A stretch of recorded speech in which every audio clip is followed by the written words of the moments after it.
delighted to have the chance to talk about the AIIB, which is the first new multilateral development bank of the 21st century, with a unique mission to promote sustainable infrastructure and cross-border connectivity in Asia. As you said, I've been VP, Vice President at the AIIB, since early 2016, just shortly after the bank was established. And prior to that, I was Senior Minister in the UK Coalition Government, working in the Treasury. Among other things, you mentioned the savings, but that was really to engage in the fiscal consolidation in the UK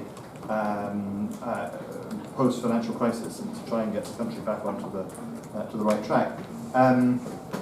One of the last decisions that we made as a coalition government before the election in 2015 was that the UK should become a founding member of the AIIB. And I think that the bank is showing itself to be an excellent example in terms of strengthening economic cooperation and integration across Asia. It's an example too of Asian and non-Asian countries collaborating and working together to build an institution that adheres to the highest international standards of governance and transparency, and in the ways also that we select and implement our projects.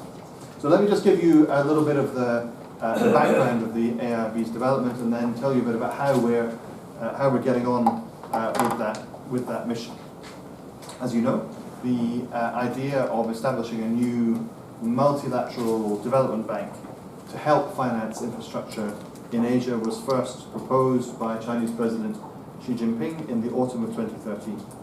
By the spring of 2015, some 57 countries, largely from Asia and from Europe, but also including Brazil, South Africa, and Egypt, were taking part in negotiations to create the bank's Articles of Agreement, which eventually became an international treaty which founded the bank, and those countries became the founding members of the AIIB.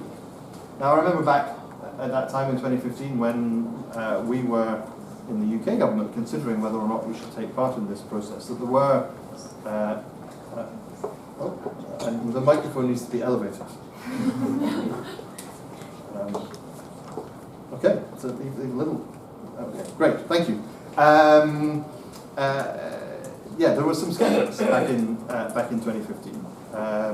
Some people were worried that the AIIB was being established to undercut existing international standards and norms of multilateral governance. Others thought it was being set up to provide unfair competition to other multilaterals, or that it was going to be dominated by China. Now, in the UK at that time, we shared the view, which indeed was put into stark relief by the financial crisis, that inadequate infrastructure is one of the key constraints on sustainable economic growth and development, particularly in developing countries, but also in some developed countries too. And we felt that the best way to help ensure that this initiative to establish the AIIB turned out in the right way was to actively engage from the start in shaping that initiative. And I'm pleased to tell you that the process of forming the AIIB in the first years of operation have, I think, proved those skeptics to be wrong.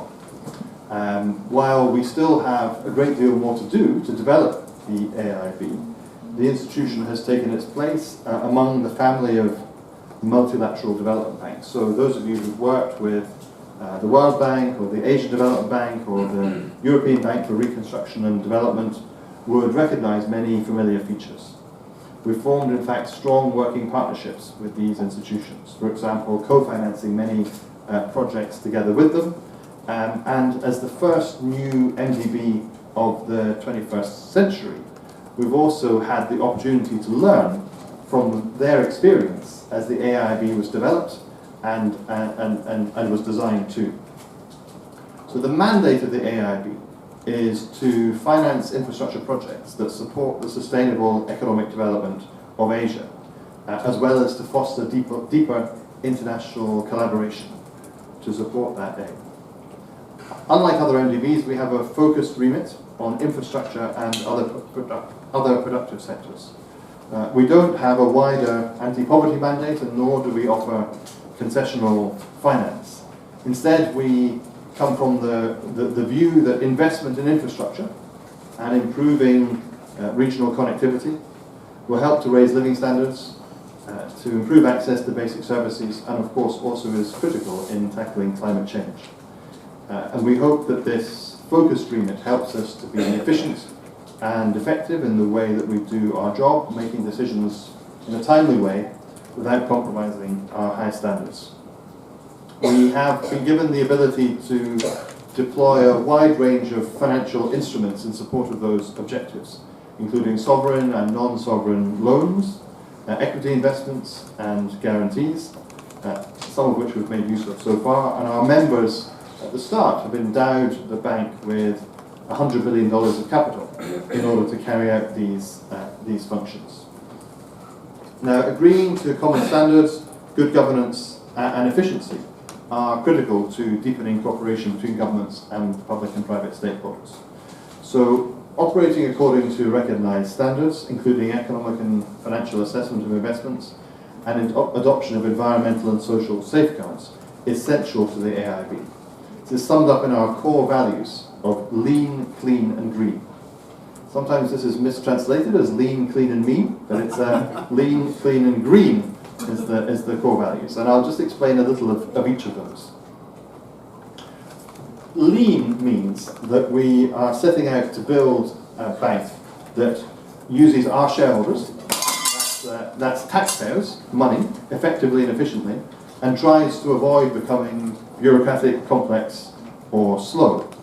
Now, of course, time will tell if we can be successful in this aim, and there's much to learn from private sector experience as well. We're today relatively small, with around 230 professional staff in our Beijing HQ, coming from 44 different nationalities so far, and obviously that number will grow significantly as our program grows in the years to come.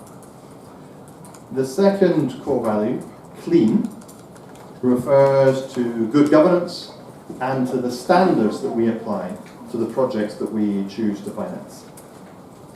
The highest decision-making body of the AIIB is our Board of Governors. This is comprised of the finance ministers of our member countries. They meet annually this year in Luxembourg in July. They take the most important decisions, and the structure of the bank is that Asian countries hold 3/4 of the shares and non-Asians 1/4. That's to maintain the Asian character of the institution. The largest shareholders are China, India, Russia, Indonesia, Korea, Australia, Germany, UK, France. And only a very few decisions, for example, increasing the capital of the bank, have the highest voting threshold, which requires the support of 75% of the shares. At the next level, we have a board of directors. It's a non-resident board. They meet 4 times a year, and at other times they can meet virtually. It's chaired by the bank's president, Jin Li-chun, and generally operates by consensus among the 12 directors. And that's important because China has one director, India has one director, there are directors representing other countries or groups of countries, and so it requires a high level of consensus among the members to determine the policies, the strategies, and so forth. As well as being efficient, a non-resident board also allows a very clear division of responsibility between the board and the management. The board decides on the policies and strategies and holds the management accountable for the operations. And this is reflected in the accountability framework that we agreed last year and have started to implement this year, which among other things delegates the authority to approve projects subject to certain conditions to the president of the bank. And clean also refers to the high international standards that we apply to how we select, develop and implement the projects that we choose to finance. I think that exemplifying, implementing and advocating for high standards in these respects is a critical role for multilateral development bank. Not only does working in this way lead to more good projects and fewer white elephants, it is also crucial to developing projects that can be attractive to the private sector to finance. And I'll come back to that, and the importance of mobilizing private capital later. So in the AIIB's case, we require projects to be, of course, financially sound, to be bankable, and to offer demonstrable economic benefits to the recipients, and to be consistent with the recipient's debt sustainability. we put a lot of effort into debt sustainability analysis in determining before we finance projects. We also have strong environmental and social safeguards agreed by our board and equivalent to those of other institutions such as the World Bank, for example. We have rigorous anti-corruption policies, a complaints mechanism for project-affected people. We require all of our projects to have open procurement on an international level playing field. Another innovation in the AIIB is our complaints resolution, evaluation and integrity unit. This unit combines three functions that are often held separately in other institutions, but within one team, which reports directly to our board of directors. And that means that it can also help to promote learning and knowledge within the bank and help to ensure that problems are anticipated and prevented, and not just examine mistakes after the fact. Then the last of the values, I've talked a bit about lean and a bit about clean. Let me say something about green. So the AIIB came into existence just a few weeks after the Paris Agreement was signed. And I should say that all of our members are committed to the Paris Agreement. And also we came into existence shortly after the Sustainable Development Goals were agreed. And so we see a major role for our bank in supporting our members to invest in infrastructure projects that support these global goals. That's why green is alongside clean and lean as one of the core values. As Professor Lord Nick Stern has argued, and he's a member of our International Advisory Panel, the next 20 years will be decisive in terms of whether or not the world wins the battle against climate change, and so in that respect the creation of the AIIB is timely, and we have a responsibility to deliver against those green metrics too.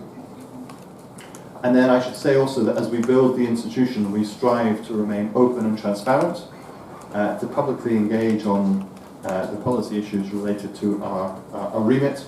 For example, we conducted a public consultation on our energy strategy, which was agreed in 2017, which is fair to say attracted a lot of views, and indeed a wide range of views. And this strategy was important because it's part of how we seek to support member countries in the energy transitions that they've mapped out in their Paris Agreement commitments. So after 3.5 years, more or less precisely to the day, after 3.5 years of operations, let me tell you a little bit about how we're getting on. So since we began operating in January 2016, we have approved $8 billion worth of investments, 40 projects across 16 member countries. And these are largely in the three kind of core areas of strategic focus that we've determined for the bank. And those are sustainable infrastructure, first thematic priority. Secondly, connectivity, especially cross-country connectivity. And thirdly, the mobilization of private sector capital. Within those projects, India is the largest recipient of AIIB financing, with around 25% of our lending.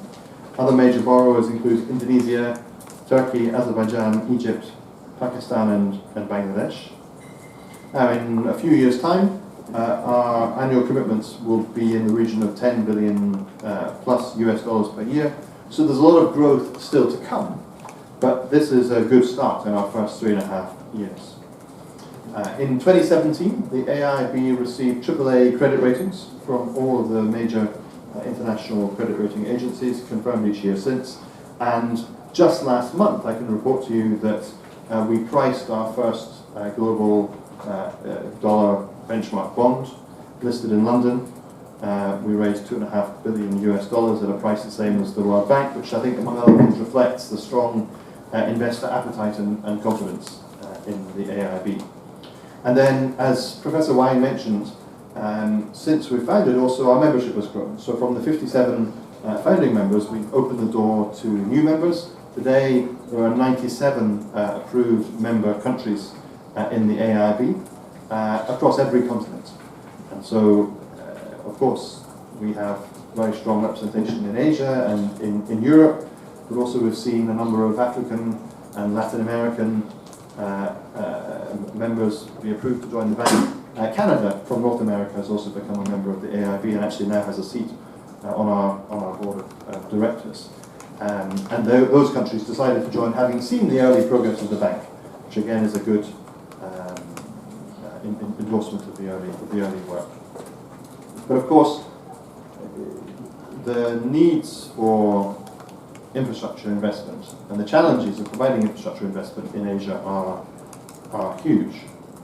The OECD estimates that emerging Asia, by which they mean Southeast Asia, India and China, will grow at an average of 6.3% per annum until 2022. The Asian Development Bank estimates that the scale of Asia's infrastructure needs are around 1.7 trillion US dollars per year, including climate-related infrastructure. Now, there are a number of different estimates out there, but they're all in the trillions, and so therefore indicating a great deal of need. Between now and 2050, it's forecast that about 1.2 billion Asians are expected to move into cities. And so the quality of the infrastructure will be a major determinant of whether those cities are livable, breathable, functioning environments. In January this year, we published our first Asian infrastructure report. You can find it on our website, which highlighted some of the key infrastructure opportunities in the region, including, for example, the development of renewable energy and renewable energy transmission grids across South and Southeast Asia, which will ultimately save billions in energy expenditure, the development of overland freight corridors through Russia and Central Asia to Europe. But our report also looked at the experience of the 8 major infrastructure markets in Asia. And that was obviously the experience in 2018, and found that the rising geopolitical uncertainty, including the trade tensions, has resulted already in a modest downturn in private sector investments in infrastructure in those areas. Obviously, the circumstances differ country to country. And in a sense, that just serves to highlight the important role that multilateral development banks like the AIIB can play, not only for the countries and the state-funded infrastructure, but also to the private sector partners that we would like to crowd in. Multilateral development banks can and should lend counter-cyclically, and we can see through short-term economic difficulties to support long-term development objectives. That's important, obviously, for those members, but also complementary to private sector finance. And that's one of the reasons why the AIIB is well positioned to support ambitious plans to improve infrastructure and connectivity across Asia.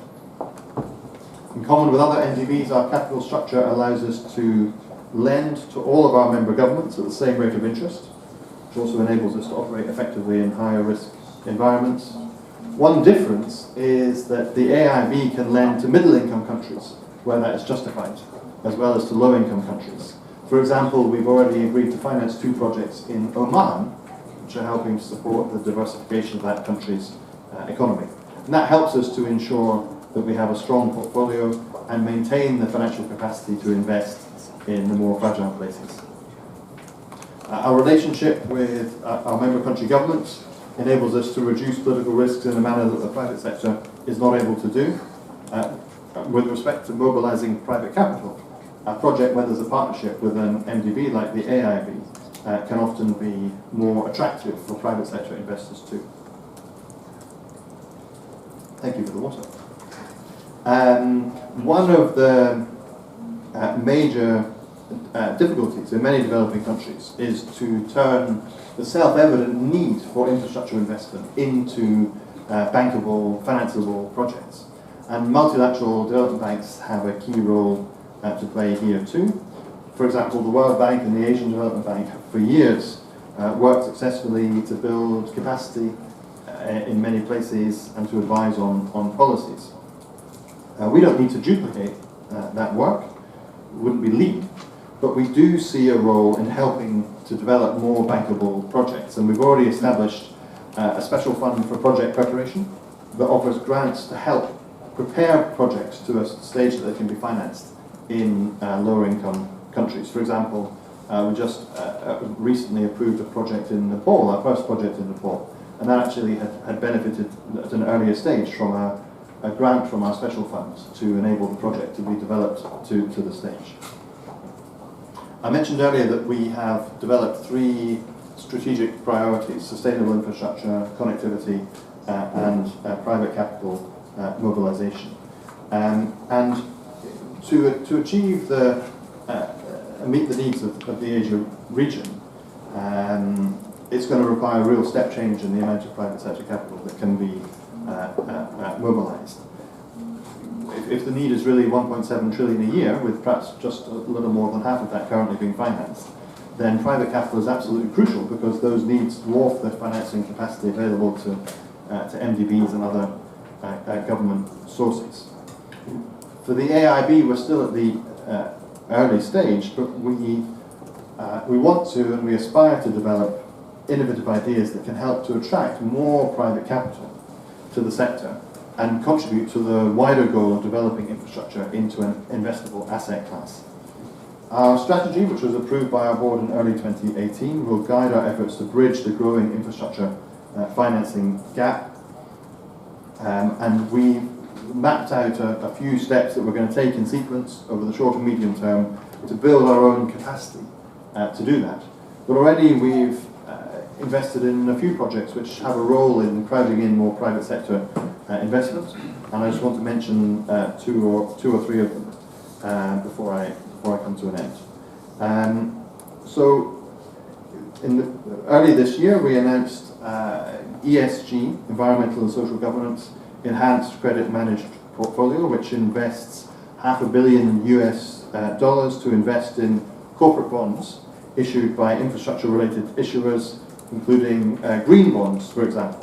And this is part of the aim of developing infrastructure into an asset class, to develop debt capital markets for infrastructure in Asia, and particularly to promote the integration of environmental, social, and governance principles in fixed income investments in emerging Asia, something which is becoming more common in Europe and indeed in North America, but less common in Asia. And so we see that this project could have a catalytic effect in that sector. In June 2017, we approved an equity investment in an Indian infrastructure fund, which is managed by Morgan Stanley. This is a mechanism to mobilize private capital from long-term investors such as pension funds, endowments, and insurance companies. It will invest in, and is now investing in, companies that support and benefit from the overall growth in India's infrastructure development, particularly in the energy, transportation, and communications sectors. And then lastly, I mentioned earlier that we can invest in middle-income countries. I gave the example of Oman.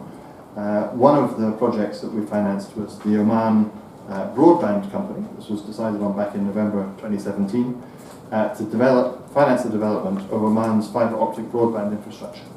And it's bringing broadband to 400,000 homes and businesses. It was our first syndicated financing. In other words, we provided our own financing as an A loan, but then we brought in capital from Chinese and Indian commercial banks as B loans to help support that project. So those are a few examples just to show that multilateral development banks like the AIIB have some unique advantages in promoting high quality infrastructure development. Those include, of course, deep relationships with and strong support from our members, a strong commitment to good governance and high project standards, and the ability to exemplify and to share good practices, including in markets where these features may be less developed, and the ability to invest for the long term, counter-cyclically, and in support of global public goods, particularly in this era, to invest to counter climate change. And finally, I want to just step back a little bit and situate the development of the AIIB in the wider global context. In addition to the work of the multilateral development banks, there are, to put it mildly, a wide range of initiatives to invest in infrastructure around the world right now. There are several multilateral initiatives working towards strengthening cross-border connectivity in different regions, such as the ASEAN Connectivity Plan, CAREC, which is the Central Asia Regional Economic Cooperation Organization. There are initiatives like the Asia-Africa Growth Corridor, initiatives by the European Commission, and of course there is the Belt and Road Initiative. I want to just take a moment to explain the difference between the AIIB and the Belt and Road Initiative. They're proposal to establish the AIIB originally came from China and should be applauded. And of course, the BRI is a policy initiative of China. But the AIIB is a multilateral institution, owned and accountable to every one of our 97 approved members, and those members have collectively given the AIIB our mandate and agreed to set our policies. So we're part of the rules-based international system through which countries agree to work together within an agreed legal framework to try and address common challenges. And we consider each project on its own merits, according to our strategic goals and policy requirements. What matters to us in every case is the quality of the project, its fit with our strategy, its compliance with our standards and policies. We don't look at labels, we only look at the projects themselves. Now, of course, the overarching principles of the Belt and Road Initiative are sound: upholding dialogue and consultation, joint contribution, shared benefits. And to the extent that it will help to bring forward more projects that meet our high standards, that is very welcome.